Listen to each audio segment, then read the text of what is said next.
Live coming on Insta tonight as well. I've got another camera up here, Facebook, and that's coming on as well. Good day, Facebook.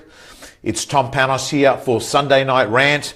I'm also going to be on Insta, so I'm just going to get this audience to build up. Hello Insta, hello Alex. I've got two things going on at the one time, so you'll notice I'll be looking at two things, but hopefully it goes out well. Hello Brett, how you going? Nelly. Hello Ashley on Facebook. Guys, press that share button, tag someone and share the love. I have got a great Sunday night rant on tonight. Hey Hayden, how you going on Insta? Hello Edward, how you going? Guys and girls, press that share function or tag someone on Insta. This is a dual rant on Instagram and also on Facebook. Hello Mark. And I am pumped and excited, guys and girls. It is a Sunday night rant where we are going to look at the 30 irrefutable laws of success. The 30 irrefutable laws of success. Hello, gang. Love having Insta on as well. So, gang, hello, Nicholas. How you going? Hello, Brian. How are you? Excited. Madeline has come back today from her holiday or her excursion to NASA. Hello, John. How you going, Nick? Hydration is here. I've got my water. We're all good. Hello, Greta. How you going? So, gangs, I'm in my living room. Hello, Roberto. And I'm pumped and excited. You can tell it in my energy. And the reason why we're doing this rant, by the way, is today I had the paper and I was reading. I grabbed the paper because I knew I'd have to go park at the airport and spend time there. And I actually got the competitors paper today because I'd read the Telegraph, and then I decided to actually read the Herald because I had plenty of time today. And on page 18, by the way, I think the Telegraph's a better paper, but that's another issue. How not to be held ransom by your vision board. This article here, how not to be held random by your vision board. And that is what inspired. Hello Marie, how you going? Hello Brad.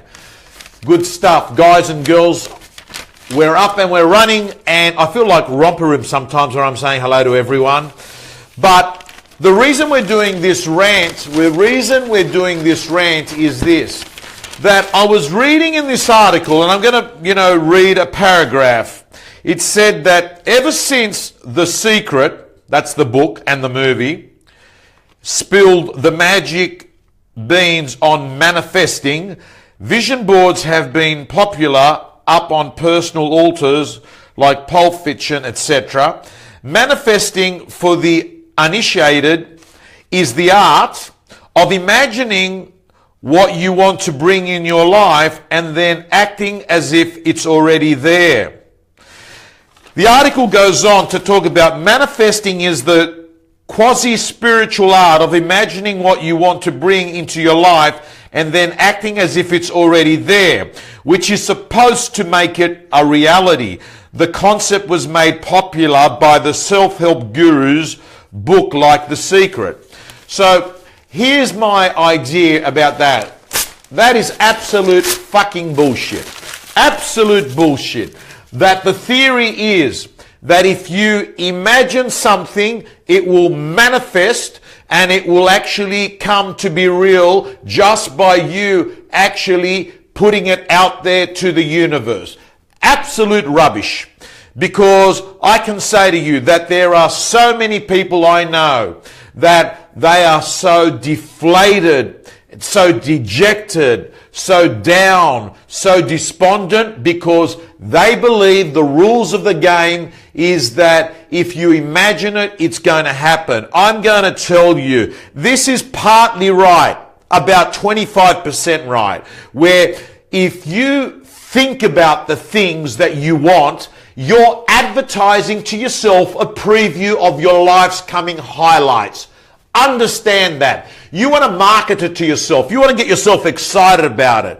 Where the bullshit comes along is that's where it stops. That if you're one of these people that believes in this concept that manifestation is the answer, that you don't have to do anything else. That is wrong. What happens next is taking action, and massive amounts of action, and taking actions when you don't feel like taking action, and doing this on a consistent basis where you're adding 1% per day, which means at the end of the year that is a 365% improvement. That is what success is all about. And I decided, on that note, why don't I give you some real raw, honest stuff that they might not even teach you at MBA school, that they might not even teach you at real estate school. They won't teach you at any education. I'm going to give you some concepts. And by the way, these are tried and tested by myself. And I'm going to run through them. So here we go. Number one, do not copy your competitors. That is irrefutable law number one. Why? Because if you're a copier, you've got this strategy. It's called copy and cut. And that is the main strategy I see out there in the business world from people that are shit at the job. All they do is copy and cut. They copy what someone else is doing and then cut the price and do it cheaper. That's their strategy. I'm going to give you a hybrid variation of that. I believe what you need to do is copy, edit, paste. And I do that. I get good ideas. I tweak them and then I execute them. And I believe that that is the successful business principles. Copy, edit, paste, not copy and cut. Let's move on. Actually, a few more ideas about that. Don't copy your competitors. Think about this for a moment. You were born an original. Do not die a copy. The next thing I want you to understand is you've got to get away from joining the commodity dungeon. The commodity dungeon is where everyone is exactly the same. And because everyone is exactly the same, people have no choice but to have to look at a variable to differentiate who is better. What product is better? And that's when they use price as a differentiator. What I'd like you to do is to actually flip it and do not play that game. Do not play that price game. Be, in fact, what I call a value-added provider. Show more, do more, give more. I'm going to tell you, think about this for a moment. Probably the most unique strength that you've got, is your uniqueness. So don't hide it. Don't try and be somebody else. It's the thing that will actually make you stand out. It's the thing that makes you that purple cow. Now, I'm going to say to you, how do I say this to you?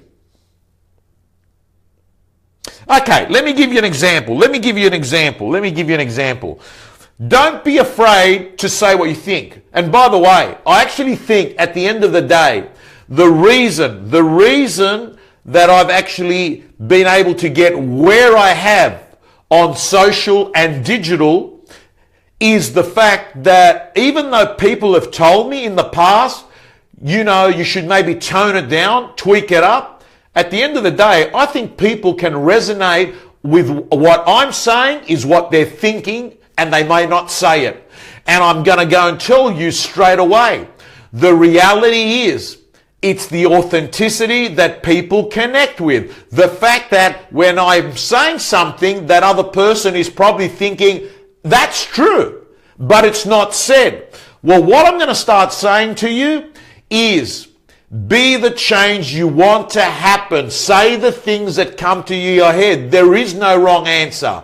So, gang, I'm going to tell you, I clearly remember one of the training sessions I went to as a 20-year-old person. I will never forget it. As a 20-year-old person, I went to a training session and a guy that was speaking got up there and said, "Who hates cold calling? Don't be scared." And no one put their hand up. No one. He said, "So there's no one." And then I thought to myself, yeah, I do. And I put it up. I said, "I don't like cold calling." He goes, "Why? Are you too good for it?" I said, no. He goes, why? Are you scared of door knocking? I said, no. He goes, then why don't you do it? This is in front of like about 60 people, and I'm only 20 years of age at the time. And I just honestly answered, because I don't like doing it, and the people I do it to don't like me doing it to them either. And there was just silence.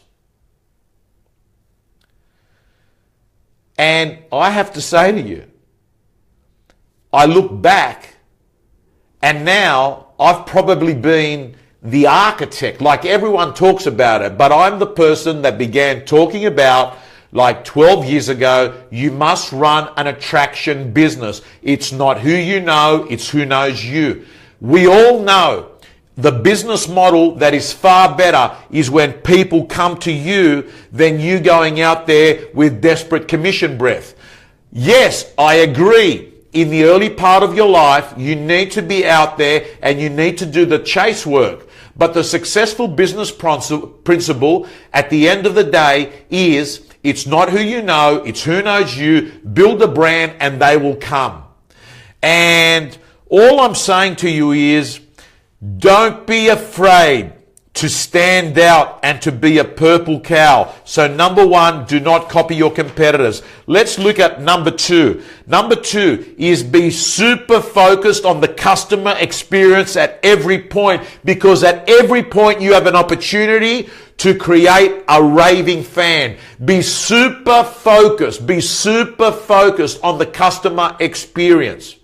Again, I'm going to make reference to when I started in publishing 13 years ago. So I left working in franchising as a franchise manager, trainer, auctioneer, and I started working in media.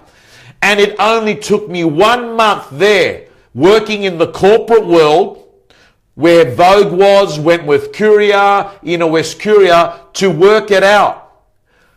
People do not give a flying fuck about the meetings that we were having in the office there.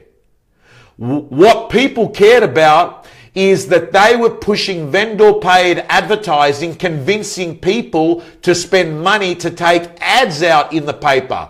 So I immediately just came up with the idea that I need to establish myself in the market, not in the office.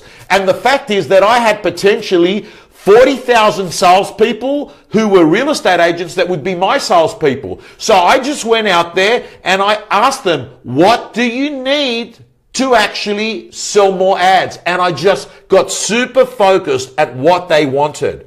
And what they wanted was scripts. So I started creating scripts and dialogues. Mr. and Mrs. Vendor, would you like me to present you with a marketing program to make you happy or one to get you the best price? What they wanted was visuals that they could actually show a client. So I went out and I created an ad, half page, quarter page, full page ad.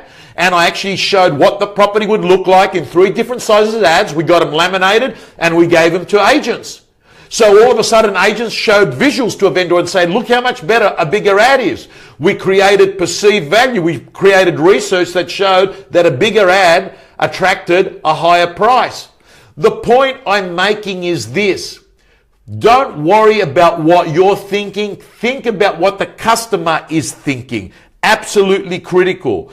So I've got to tell you other things that I noticed. Like I began when I began my auction business, I realized the person that pays me is the real estate agent. So I just started thinking to myself this, hey, Tom, make sure that the customer has an incredible experience at an auction. So what I would do is I would spend 1 minute, hello Georgie, 1 minute where I would say, and ladies and gentlemen, George Soros has been marketing this property over the last 4 weeks, and the reason why he's got a 92% auction success rate is that he has been marketing this property extensively like he has all properties, where his average days on market have only been 37. So gang, what I began to realize is that an auction was an opportunity for the agent to look like a superstar to prospective vendors that were there. So I just want you to understand, Think like the consumer, but sell like a superstar. So number 2 is be super focused on the customer experience. You have a great opportunity to build world-class raving fans. Let's move on. By the way, if you're liking what you're hearing, press that share button, tag someone, because I want to make sure that this good quality content hits a person that may need it most. Number 3, if you're in business, you're in show business. That's right. If you're in business, you're in show business. Everyone is watching you every moment.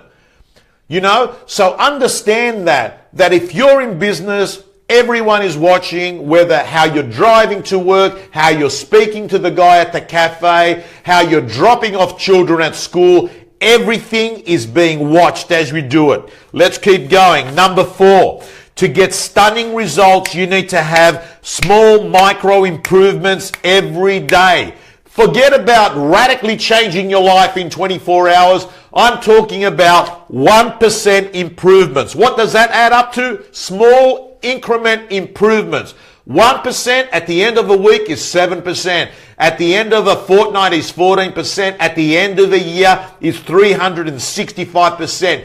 Gang, I'm telling you, this content that you're getting in this half hour, you could have sat there at a seminar and you would have paid hundreds and hundreds of dollars to get this quality. I wish I knew this stuff when I was 20 years of age. I have learned from trial and error and a bit of plagiarism along the way.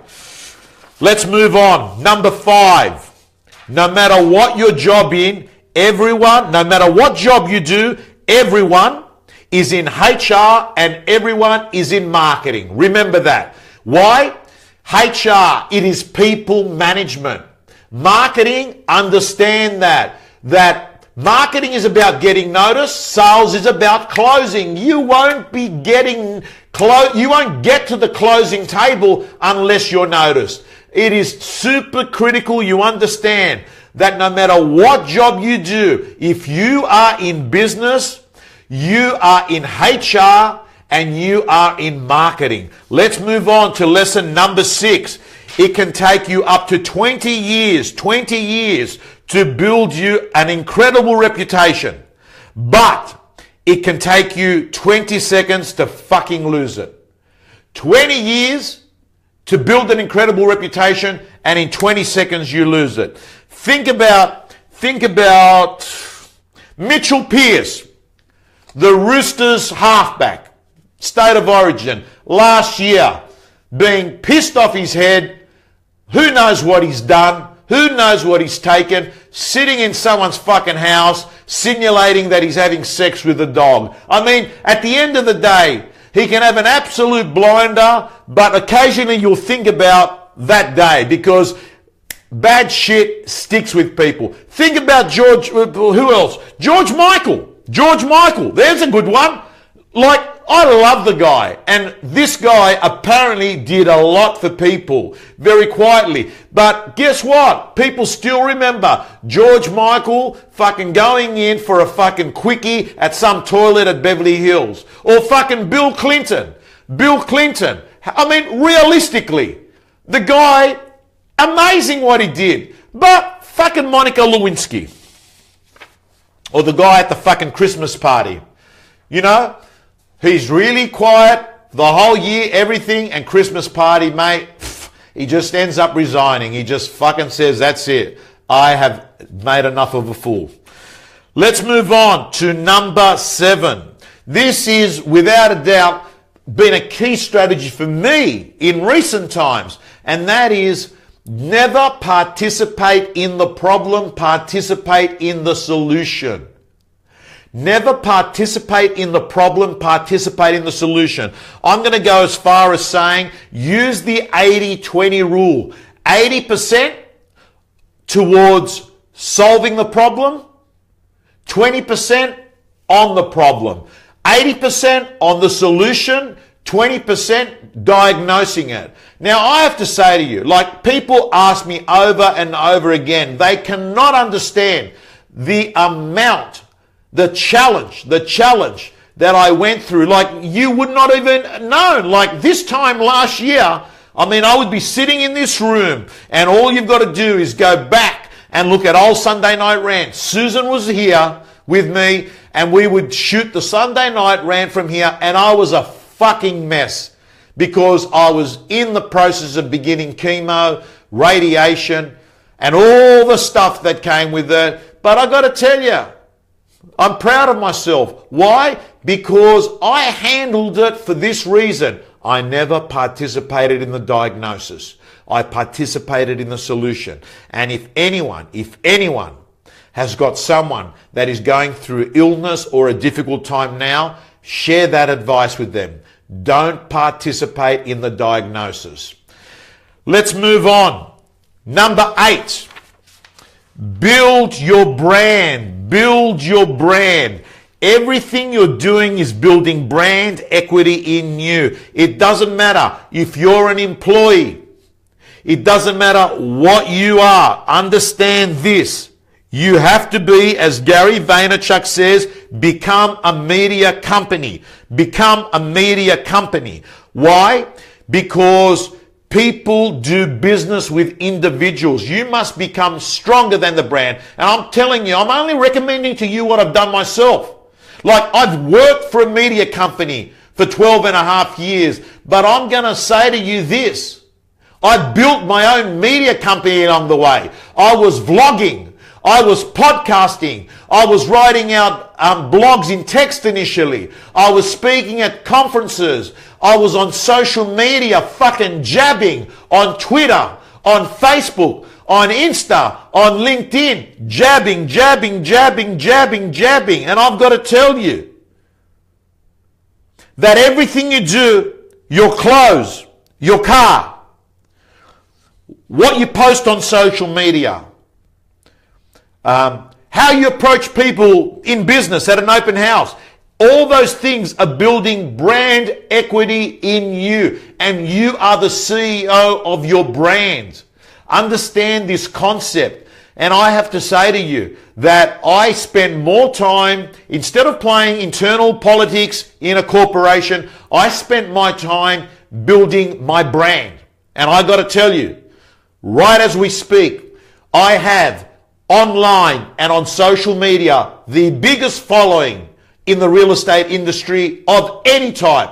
And I'm going to say to you, it's the reason why when the word got out that I'd made the decision to go off and explore my other business opportunities, I have had close to, I would say, around 10 people in the last 5 days, big organizations, say, how can we JV with you? What can we do with you?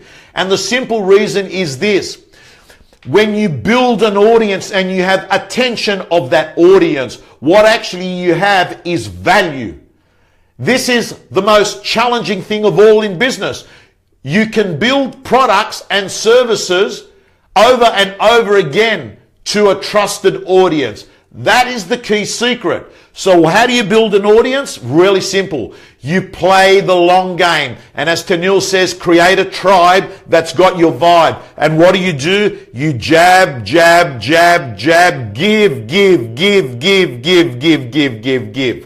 And you stop keeping score each day because you know that you're building something special. Number nine. And we're just about finished. If you haven't pressed that share button, press it now. Use lists.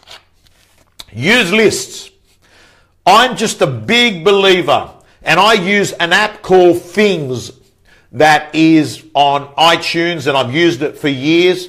I use that, or just press close there. I use that on my iPhone, iPad, on my MacBook. It's sort of just, it works on all devices, but mainly on my iPhone. Use lists, but use what I call MIT, most important task. 3 to 5 most important tasks. Sunday, I have to say to you, is the day that I actually use what I call the big rocks analogy, where I put my big rocks in my diary because I know what gets scheduled gets done. They're my non-negotiables, and then I fit other things around in the diary.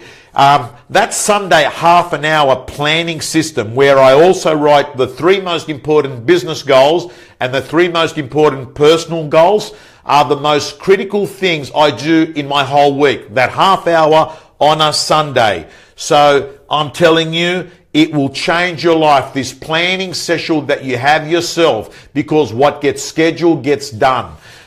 And last but not least, number 10, and we're going to do 10 more next week and 10 the week after. These are 30 irrefutable laws. Number 10 is change your story. Change your story, which is the meaning that things have to you. I'll give you a classic example. Like someone I met the other day from where I was brought up. He was in Lakemba. I was brought up in Belmore, next to each other there, Belmore, Lakemba. You know, he said to me, was it hard being brought up, you know, a little woggy boy in Belmore, going to Belmore Public School? I said, nah. It wasn't. He goes, do you think that was a disadvantage? I said, it wasn't a disadvantage. I'll tell you straight, it was a fucking advantage. Why? I'll tell you why. The reason why is I learned to hustle. I learned to be hungry. I learned what it feels like not to have much. I learned what it means to actually be dying to have things because you don't have them. So it's in fact an advantage. So someone else might turn around and say it's a disadvantage. Oh, I got a bad education, or I had no contacts, or I didn't meet any influences. Absolute bullshit. What it teaches, I've never met anyone strong that hasn't had a hard past, by the way. So you got to change your story, and stop making references to the past. I've said it before. The past is not a place of residence. It is simply a place of reference. Remember that. And too many people, like I ran into a guy at chemo getting a checkup last year, and I remembered him from 2006. And I remember having a conversation with him there, 9 months ago, and he was down and out. I go, what's up? Have you had a relapse? And he said, nah, he goes, I just haven't been able to pick up the pieces.